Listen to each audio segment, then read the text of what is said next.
Assalamualaikum warahmatullahi wabarakatuh. Perkenalkan, nama saya Utami, NIM 0420100187, kelas manajemen 2E. Saya di sini akan menjelaskan tentang teori etika dan tujuan. Teori etika. Etika sebagai disiplin ilmu berhubungan dengan kajian secara kritis tentang adat kebiasaan, nilai-nilai dan norma-norma perilaku manusia yang dianggap baik atau buruk. Teori etika dijabarkan sebagai berikut. 1. Teori egoisme. Egoisme psikologis adalah suatu teori yang menjelaskan bahwa semua tindakan manusia dimotivasi oleh kepentingan berkutat diri. B. Egoisme etis adalah tindakan yang dilandasi oleh kepentingan diri sendiri. 2. Teori utilitarisme. Suatu tindakan yang dapat dikatakan baik jika membawa manfaat bagi sebanyak mungkin anggota masyarakat. Jadi ukuran baik tindakannya dilihat dari akibat, konsekuensi atau tujuan dari tindakan itu. Tujuannya hanya menekankan pada pencapaian kebahagiaan duniawi dan kebahagiaan aspek rohani. 3. Teori deontologi merupakan etis atau tindakannya suatu tindakan berdasarkan hasil yang bertujuan mematuhi kewajiban moral demi kewajiban deontologi itu sendiri atau konsekuensi dari tindakan tersebut. Konsepnya dibagi menjadi 2. Imperatif hemotensis, yaitu perintah-perintah yang bersifat khusus yang harus diikuti jika keinginan yang relevan. B. Imperatif kategoris adalah kewajiban moral yang mewajibkan kita begitu saja tanpa syarat apapun. 4. Teori hak merupakan suatu tindakan atau perbuatan dianggap baik bila perbuatan atau tindakan tersebut dengan hak asasi manusia atau HAM. 5. Teori keutamaan. Berdasarkan dari manusianya, teori ini tidak lagi mempertahankan suatu tindakan, tetapi berangkat dari pernyataan mengenai sifat-sifat atau karakter yang harus dimiliki oleh seseorang agar bisa disebut sebagai manusia utama, dan sifat-sifat atau karakter yang mencerminkan manusia hina. 6. Teori etika teonom dilandasi filsafat Kristen. Teori ini mengatakan bahwa karakter moral manusia ditentukan secara hakikat oleh kesesuaian hubungannya dengan tujuan teori etika, yaitu agar diri manusia tidak sampai kehilangan orientasinya, sehingga mampu membedakan mana hakikat, apa saja yang bisa berubah, dan juga bisa mengambil sikap dalam bertanggung jawab. Sekian dan terima kasih. Wabarakatuh. Perkenalkan, nama saya Alfi Leliana, NIM 0420100096, kelas manajemen 2E, tentang etika absolut dan etika relatif. Pengertian etika absolut. Absolut artinya mutlak, merupakan paham yang percaya bahwa segala sesuatu yang ada itu bersifat mutlak dan universal.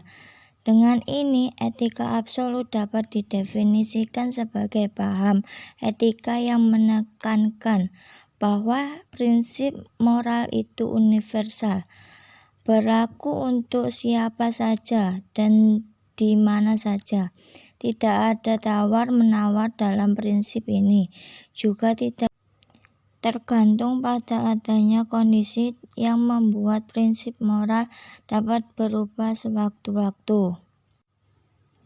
Contoh, seorang penjabat A yang bekerja di badan yudikatif negara melakukan tindakan korupsi dari anggaran sesuatu proyek yang dijalankan atas dasar untuk memenuhi keinginan pribadi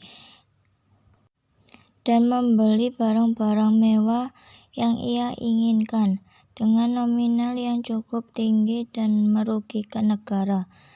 Dari suatu menurut etika absolut dapat disimpulkan bahwa memaafkan hak orang lain adalah perbuatan yang salah. Maka penjabat A, apapun posisinya dan kedudukannya, perbuatan A adalah perbuatan yang tidak bermoral dan tidak beretika serta menyalahi aturan yang ada karena telah merugikan rakyat banyak. Pengertian etika relatif. Relatif artinya menurut bahasa adalah bergantung kepada sesuatu. Etika relatif itu sendiri berarti paham yang percaya bahwa segala sesuatu itu bersifat tidak mutlak, mulai dari pengetahuan maupun prinsip. Terkait dengan istilah relativisme etika, Somali telah memberikan definisi yang cukup mudah dipahami, yaitu relativisme etika adalah pandangan bahwa tidak ada prinsip moral yang benar secara universal. Kebenaran semua prinsip moral bersifat relatif terhadap budaya. Contoh etika relatif. Membunuh itu bisa benar dan juga bisa salah, tergantung apa tujuan orang melakukan pembunuhan. Contoh kasus etika relatif. Collection memakan ayam mereka yang telah mati sebagai penghormatan, dan kebanyakan dari tanggapan kita terhadap hal itu adalah tidak bermoral. Tetapi bagi orang collection, membakar atau mengubur orang mati adalah perbuatan menakutkan dan menjijikan atau tidak bermoral. Dari kasus di atas dapat disimpulkan bahwa moral yang baik menurut suku collection sesuai dengan adat dan kebiasaan mereka, terlepas apa yang orang lain pikirkan atas apa yang mereka lakukan, karena apa yang mereka lakukan tentang upacara kematian adalah apa yang mereka yakini. Sekian, terima kasih. Assalamualaikum warahmatullahi wabarakatuh. Di sini saya akan menjelaskan tentang paradigma hakikat manusia. Nama Nabila Yunoviana NIM 125. Paradigma diartikan sebagai sebuah pandangan ataupun cara pandang yang digunakan untuk menilai dunia dan alam sekitarnya, yang merupakan gambaran ataupun perspektif umum berupa cara-cara untuk menjabarkan berbagai macam permasalahan dunia nyata yang sangat kompleks. Paradigma tentang hakikat manusia. Manusia adalah makhluk ekonomi. Manusia mempunyai kebutuhan tidak terbatas, dan dalam upaya merealisasikan kebutuhan, manusia bertindak rasional. Dampak dari paradigma. Tujuan hidup manusia hanya mengejar kekayaan materi dan melupakan tujuan spiritual. Mengajarkan bahwa sifat manusia yaitu serakah. Manusia cenderung hanya mempercayai pikiran rasional saja dan mengabaikan adanya potensi kesadaran transkendental, yaitu kesadaran spiritual, kekuatan tak terbatas yang dimiliki manusia. Teori etika dan paradigma hakikat manusia. Teori egoisme. Penataran teori tujuan dari tindakan. Kriteria etis yaitu untuk memenuhi kepentingan pribadi. Tujuan hidup yaitu menikmati duniawi secara individu. Hakikat manusia dan kecerdasan disebut sebagai hakikat tidak utuh.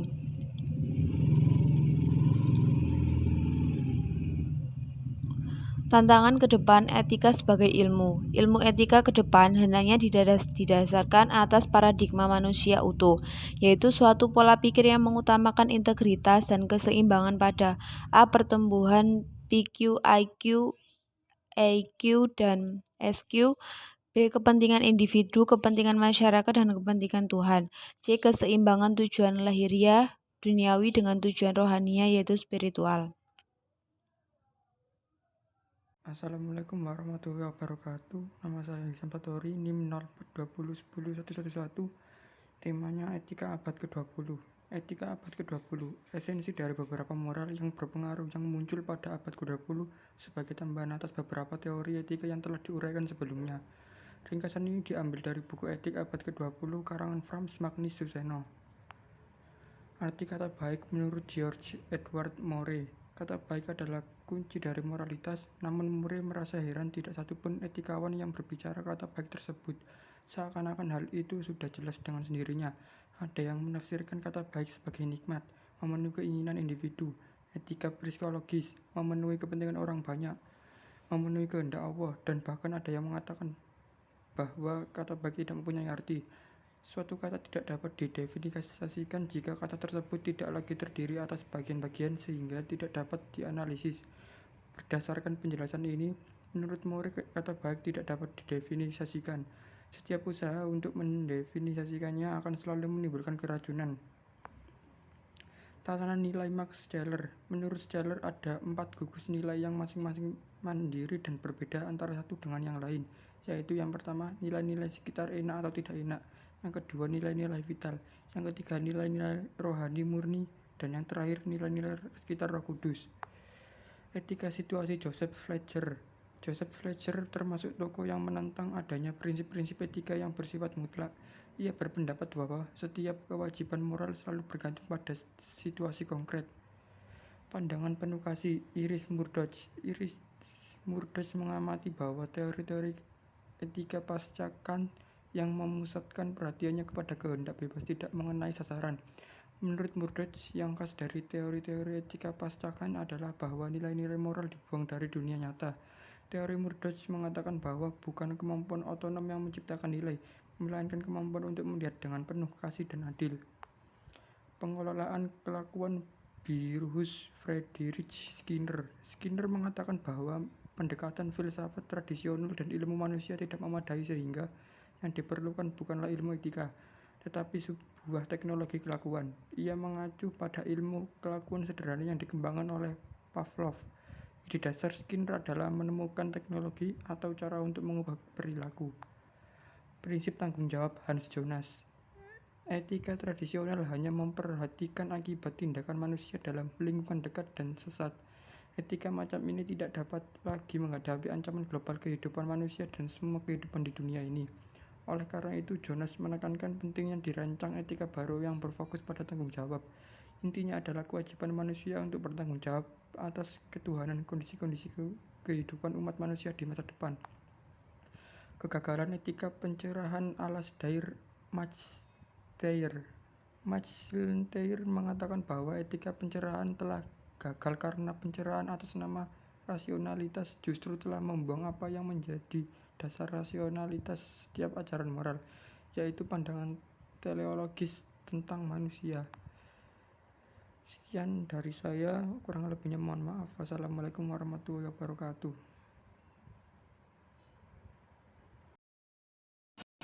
Assalamualaikum warahmatullahi wabarakatuh. Nama saya Diusti Arwana, NIM 0420101005. Saya di sini akan menjelaskan tentang contoh kasus etika. Contoh kasus etika deontologi.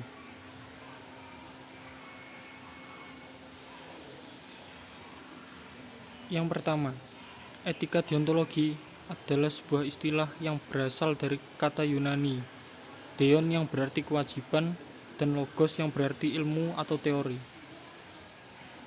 Yang kedua, etika deontologi adalah pandangan etika normatif yang menilai moralitas suatu tindakan berdasarkan kepatuhan pada peraturan.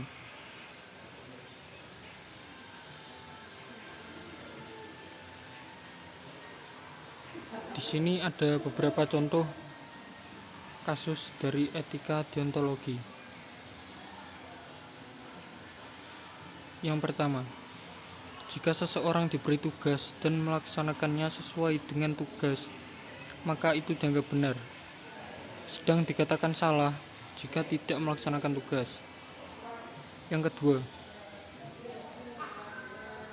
suatu tindakan bisnis akan dinilai baik oleh etika deontologi bukan karena tindakan itu mendatangkan akibat baik bagi pelakunya, melainkan karena tindakan itu sejalan dengan kewajiban si pelaku untuk misalnya memberikan pelayanan terbaik untuk semua konsumennya, untuk mengembalikan hutangnya sesuai dengan perjanjian, untuk menawarkan barang dan jasa dengan mutu sebanding dengan harganya. Dan yang terakhir adalah PT PLN monopoli kelistrikan nasional. Kebutuhan listrik masyarakat sangat bergantung pada PT PLN, tetapi mereka sendiri tidak mampu secara merata dan adil memenuhi kebutuhan listrik masyarakat. Hal ini ditunjukkan dengan banyaknya daerah-daerah yang kebutuhan listriknya belum terpenuhi dan juga sering terjadi pemadaman listrik secara sepihak. Sebagaimana contoh di atas, kejadian ini menyebabkan kerugian yang tidak sedikit bagi masyarakat, dan investor menjadi enggan untuk berinvestasi. Dalam kasus ini, PT Perusahaan Listrik Negara atau Persero sesungguhnya mempunyai tujuan yang baik, yaitu bertujuan untuk memenuhi kebutuhan listrik nasional, akan tetapi tidak diikuti dengan perbuatan atau tindakan yang baik, karena PT PLN belum mampu memenuhi kebutuhan listrik secara adil dan merata. Jadi menurut teori etika deontologi tidak etis dalam kegiatan usahanya. Sekian yang dapat saya jelaskan.